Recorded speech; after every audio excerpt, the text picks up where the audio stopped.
Okay, everyone, now it's time to read a story. Today we're going to read a story called Way Wendy. And you can read this story if you join the Epic Reading Club. Click on the link down here to learn more about the Epic Reading Club. Okay, let's read today's story, Way Wendy. I tiptoe up to the clubhouse. I ignore the big sign that says private and put my ear against the door. The kids inside are the Kellys and the Dunns, cousins and brothers and sisters and best friends. They always stick together and they always have fun. I better explain. I never used to spy on anyone, but I'm new in town, and I have no one to hang out with. No brother or sister or cousin, and no best friend. If only I were a Kelly or a Dunn, then I could be in their club. I peek through the window. Tom is unfolding something. A map. Hey guys, Tom sounds excited. Remember when I told you how Dad and I found a secret cave last week? Well, Dad said it was okay for us to check it out by ourselves. He even gave me a map to help us get there. Cool, says Brian. A map is a picture of a place as seen from above. It's a bird's eye view. Tom shows the map to the other kids. First, we have to go to the high school, he says. Then we cross the soccer field and head for the trees. After that, it gets sort of tricky. There's a stream and a stone wall and a funny-looking tree. But Dad marked the map to show the way. Wow, Colleen says. Let's go. I don't know, Mickey grumbles. I feel hot. I think I have a fever. Maybe it's scarlet fever. Do I look scarlet to you? Everyone laughs. I smile too. Mickey, you always think you're sick, says Brian. You're hot because it's summer, Brenda says. Come on, it'll be fun. Most maps have a compass rose. It shows which direction is north on the map.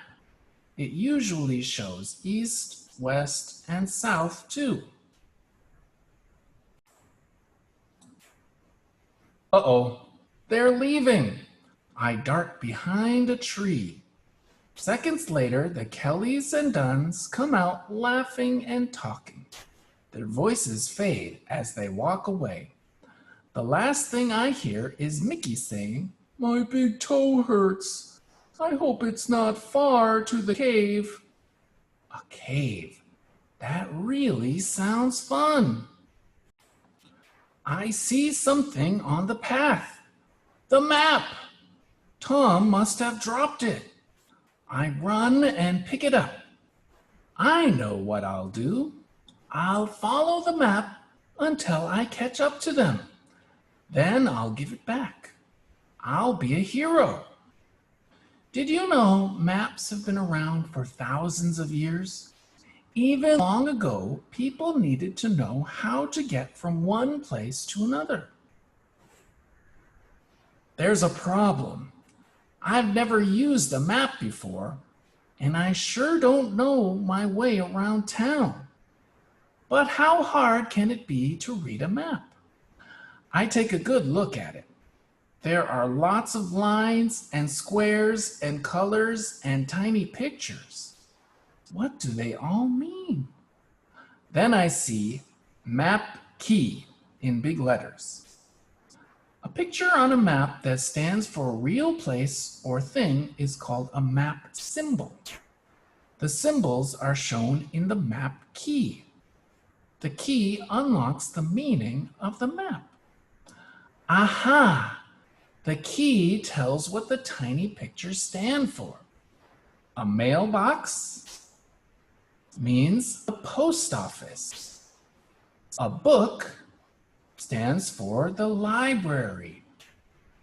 A cupcake stands for the bakery. Now it all makes sense. I hurry after the Kellys and the Dunns. There's the library. The library is next to the bakery. And here's the school and the soccer field.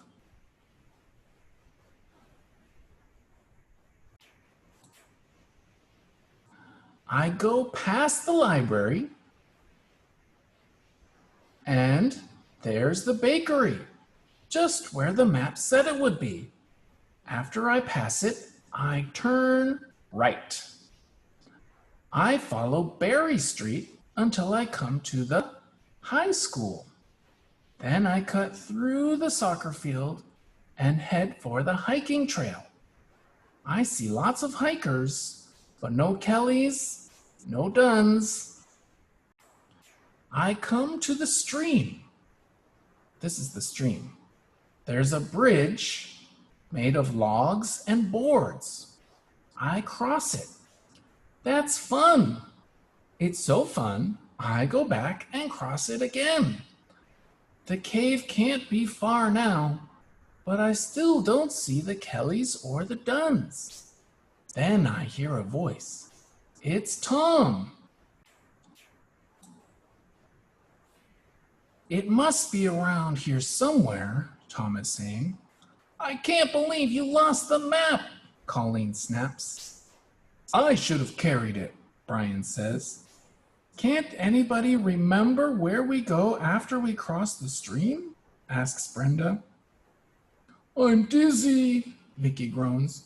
Maybe I have malaria. Did you know, on a map, watery places, ponds, rivers, oceans are usually shown in blue? I want to give the map back, but they might be mad at me. I took it and it wasn't mine. Maybe I'll just sneak away. Oh no, Brenda has spotted me. Look, it's that new girl, Wendy, says Brenda. Hi, I call out brightly. I found your map and followed it to catch up with you. I figured you might need it.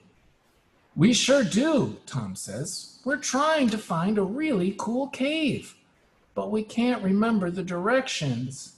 He checks the map. The wall, says Tom. I forgot about turning off the trail at the stone wall. It's right back there, I say. We all start walking. And this time the Kellys and the Dunns follow me. We turn right at the wall and head down an old curvy path. I feel itchy, Mickey says. I hope it isn't poison ivy. We pass the funny-looking tree. It's easy to spot.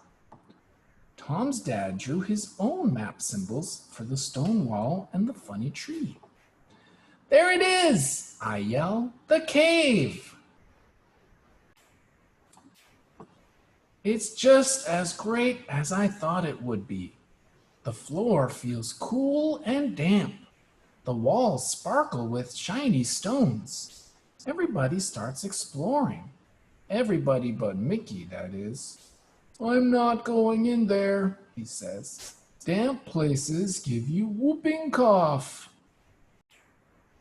Nobody tries to change Mickey's mind. We're having too much fun. A minute later, we hear a scream. Ah! Mickey cries. It got me! We all dash outside. Mickey's standing by a blackberry bush and rubbing his arm. What's wrong this time? Colleen asks. Mickey holds out his arm. A bee came right at me. I dodged to the left. I dodged to the right. I jumped back and fell into the bush.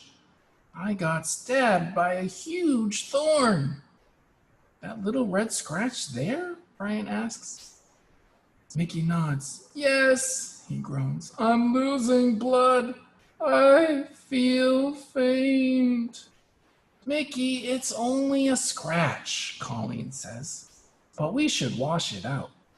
Where? Brian asks. The stream? The hospital, Mickey moans. The emergency room. You don't go to the emergency room for a scratch, says Tom. I had a checkup with Dr. Biddle last week, I say. We could go to his office. Mickey looks at me like I'm the smartest person in the universe. Can we? He asks. Oh, I guess so, says Brenda. But how do we get there from here?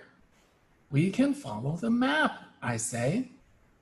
There's no symbol for a doctor's office, Wendy, says Tom. Isn't his office next to the hospital? I ask. Yes, Tom says, and there is a symbol for that. Here's the hospital. The doctor's office is next to the hospital. Tom and I lead the way. No, I won't carry you, Colleen tells Mickey. The scratch is on your arm. Your legs still work. Finally, we're at Dr. Biddle's office. It's not the emergency room, but Mickey is excited to be there. Look at all the medicine, he says, and those bandages. They're great. Dr. Biddle washes the scratch and puts a bandage on it. You'll be fine now, he tells Mickey. I'm not so sure, says Mickey. This morning I felt like I had scarlet fever. You get it from germs. That's right, Mickey, Dr. Biddle chuckles. You seem to know a lot about medicine. Maybe you'll be a doctor someday. All the way back to the clubhouse, Mickey keeps saying, Doctor, Dr. Mickey Dunn. Mickey Dunn, MD. Dr. Mickey Dunn, MD. Sounds good to me, says Brian. I stop outside the clubhouse door. Here's your map, Tom. I turn to go home. You can't go, Wendy, says Mickey. You saved my life. You're part of our club now, Colleen tells me. You're an honorary Kelly. No way, Brenda says. She's a Dunn.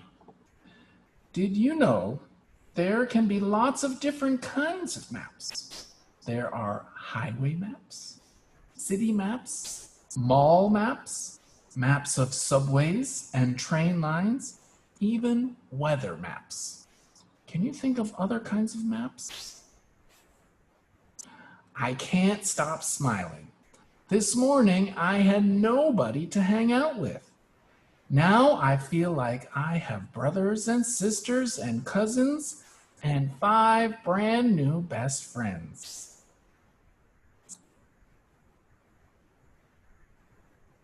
Okay, everyone, that is the end of the story. Remember, if you want to read this story again, you can read it if you join the Epic Reading Club. You can read this book and lots of other books about everything that you can think of. Okay, so click on the link down here if you want to join the Epic Reading Club. Okay, good work, everyone.